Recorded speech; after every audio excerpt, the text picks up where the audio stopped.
there crafters, this is Becca Feekin with Amazing Paper Grace, and today I have a tutorial for you. I'll be showing you how to make scrunched flowers. These are the flowers that I've been using on my cards for the last many months, and many of you have requested this tutorial. So let's jump in and get started. Now I am using a pie tin whenever I want to add color, otherwise I'll use my Teflon sheet. I've gone ahead and cut the dies and laid them out in a single layer, no embossing necessary. Now the die template that I'm using is a Spellbinders die called Garden Blooms from the A Gilded Life collection. I'm going to make 3 sizes of flowers, small, medium, and large, and the first one will use a large, a medium, and a small die. The medium is going to use 2 of the medium and 1 of the small dies, and then the small is going to use 2 of the small die templates. What I'm going to use for these flowers is a misting bottle filled with water, and I'm also going to use a glimmer mist. Although you have many options where color is concerned, you can even use your favorite re-inker in a little misting bottle with some water. I'm going to start out by spraying liberally on one side, flipping the flowers over, and then misting on the other side. The whole idea is to get these petals wet enough that they're not soggy and going to tear, but that they are pliable enough that you can manipulate them. So I'm spraying the other side, and then I'm going to come in with color. I do my color on both sides, but the option is up to you.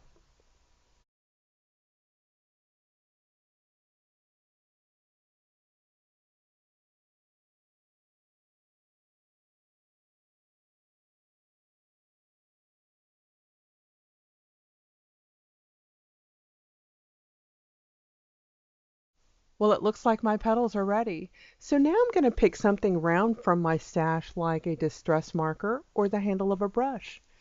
And I'm going to show you how to wrap the petals around the marker and scrunch them.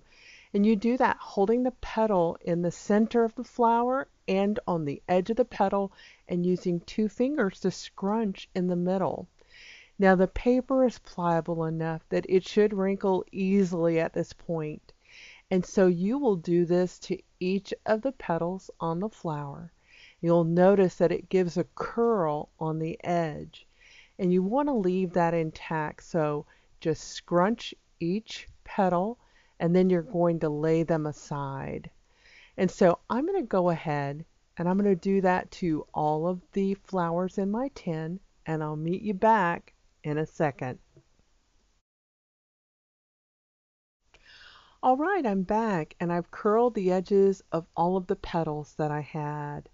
And as you notice, I have a lot of color left in this tin, and I definitely don't want it to go to waste. So I'm going to take some seam binding, and I'm also going to take a piece of silk ribbon, and I'm going to just use those to mop up this excess color.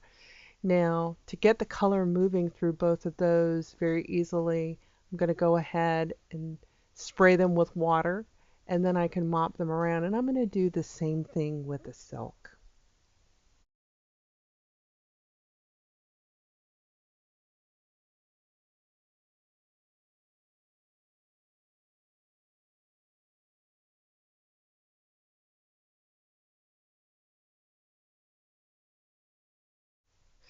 Now, here's one of the petals that I kept aside so that I could show you an alternative.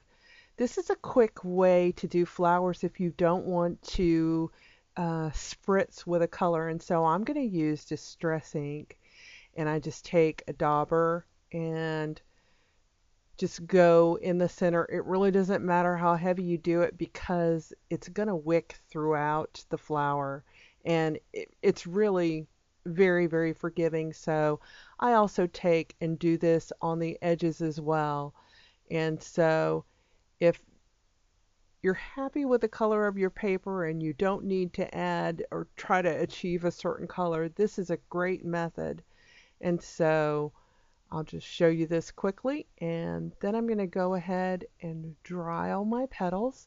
I normally let them dry overnight, but if you're impatient, you can use a heat gun.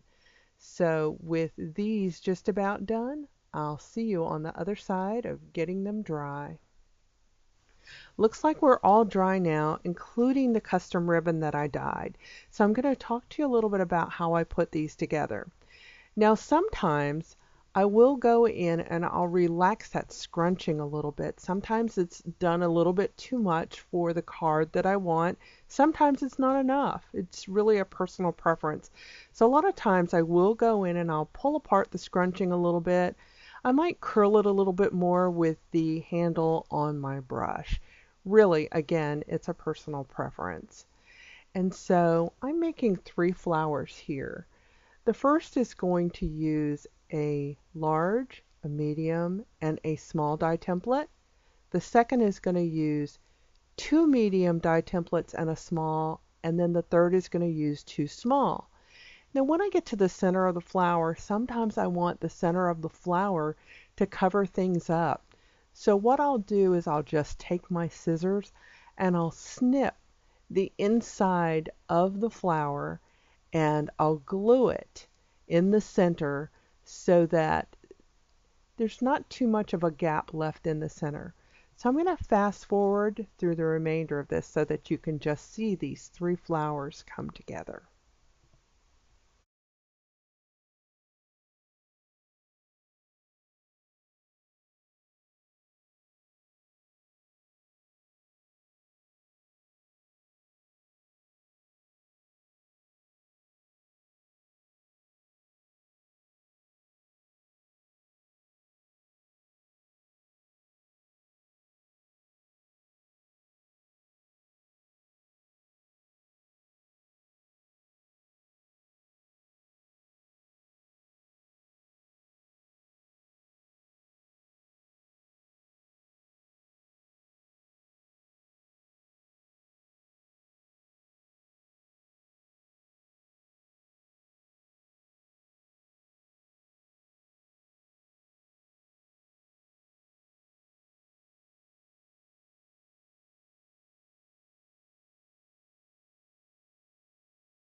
And so there we are. We have 3 flowers that are now ready for a card.